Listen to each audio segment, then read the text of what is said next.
Assalamualaikum warahmatullahi wabarakatuh. Perkenalkan, nama saya Sepa Melandri dengan NIM 2341004, Program Studi Sistem Informasi. Pada kesempatan kali ini, saya akan mempresentasikan hasil UTS untuk mata kuliah Desain E-Bisnis yang dibimbing oleh Ibu Reni Mayasari. Baik, di sini saya akan menjelaskan definisi e-bisnis menurut para ahli. Menurut Laudon tahun 2016, e-bisnis adalah penggunaan teknologi digital dan internet untuk menjalankan proses-proses utama bisnis dalam suatu organisasi. Menurut Turban et al. Tahun 2018, e-bisnis mengacu pada penggunaan teknologi internet untuk mendukung proses bisnis, perdagangan, dan kolaborasi di dalam maupun antar organisasi. Menurut Cafe tahun 2015, e-bisnis mencangkup semua pertukaran informasi yang dimediasi secara elektronik, baik di dalam organisasi maupun dengan pihak eksternal untuk mendukung berbagai proses bisnis. Menurut Kalakota dan Robinson tahun 2001, e-bisnis adalah perpaduan kompleks antara proses bisnis, aplikasi perusahaan, dan struktur organisasi yang diperlukan untuk menciptakan model bisnis berkinerja tinggi.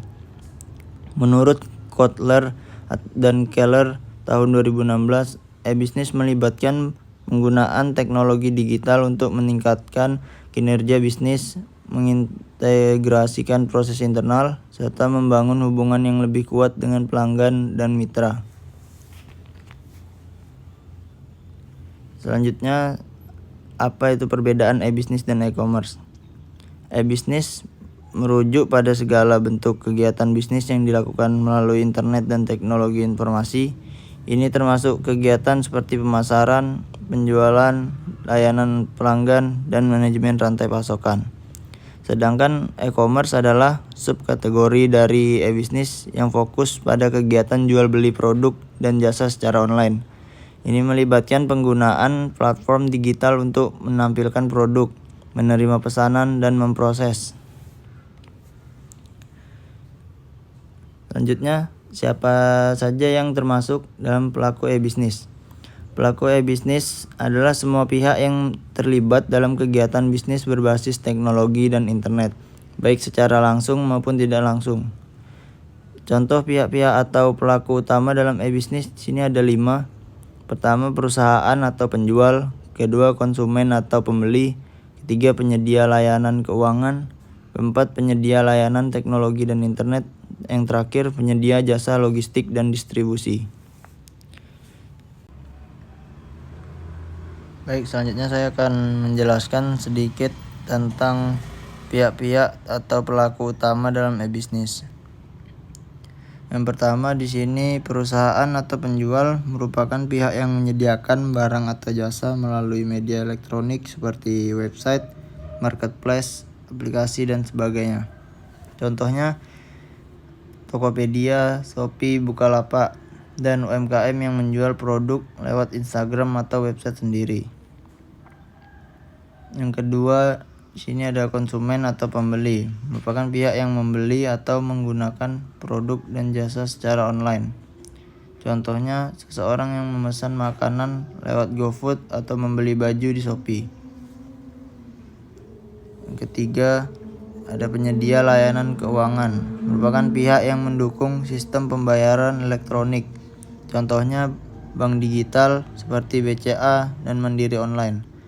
Ada e-wallet seperti OVO, GoPay, Dana, ShopeePay. Ada juga payment gateway seperti Midtrans dan Sendit.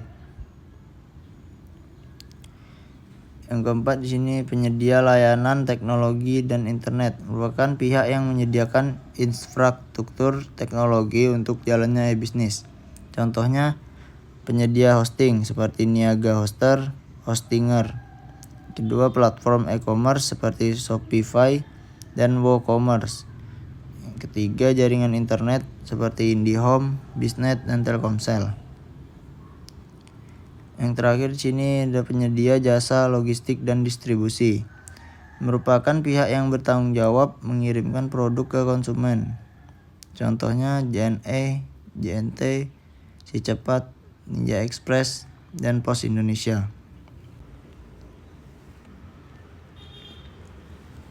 Baik, selanjutnya di sini saya akan menjelaskan pendapat saya tentang definisi e-bisnis dan e-commerce.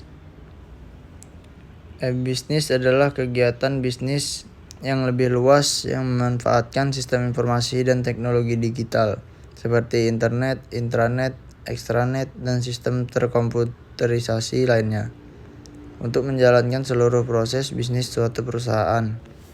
Sedangkan e-commerce adalah subbagian dari e-bisnis yang secara spesifik berfokus pada transaksi jual beli barang dan jasa seperti transfer dana yang dilakukan melalui jaringan elektronik seperti internet.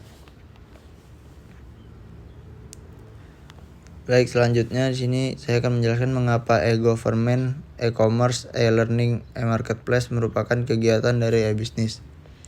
Yang pertama di sini e-government adalah penerapan teknologi informasi oleh pemerintah untuk memberikan layanan publik, administrasi, dan komunikasi secara online. Mengapa dia termasuk dalam e-bisnis? Yang pertama, pemerintah mengelola dan menyediakan layanan publik secara digital, misalnya e-pajak, e-perizinan, e-KTP.